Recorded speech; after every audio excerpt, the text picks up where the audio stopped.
Öyle mi? Hı. Assalomu alaykum hurmatli tadbirkorlar. Mana bugun sayyor qabulimizni boshladik. Joyga chiqqan oldin tumanimizdagi Yangi qishloq mahallasida. Xabarlaringiz bor, tuman shu Yangi qishloq mahallasiga tumandagi Agrobank filiali biriktirilgan shu mahallaga biza vakilmiz. Men Agrobank boshqaruvchi o'rinbosari Qo'yibman.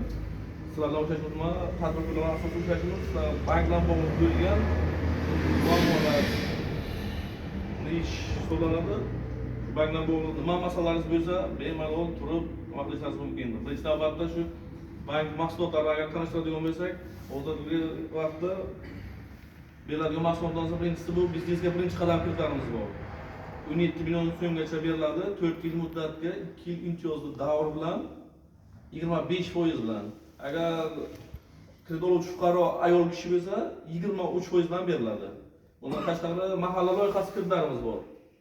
Bu ham 5 yilga beriladi, imtiyozli davr 2 yil 25% bilan, ayol kishiga 23% bilan beriladi.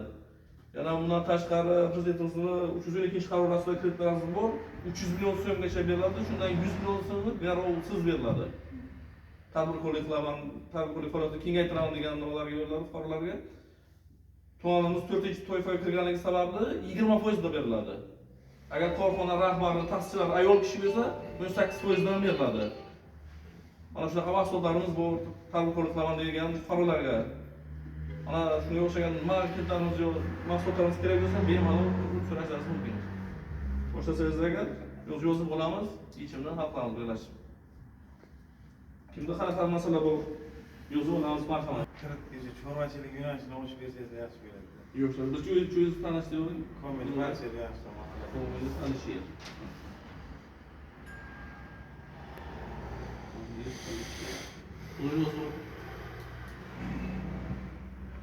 Qancha summa kerak bo'ladi? 100 million.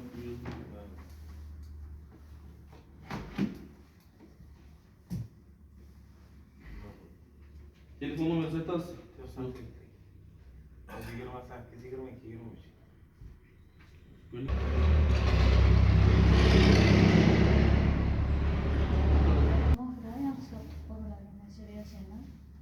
28 22 23. Qaror bilan 100 millionga agar bo'lsa shu texnika 100 million chorvachilik nimasiga chiqarib bersalar shuni so'ramoqchi edim. Buni yozib olamiz.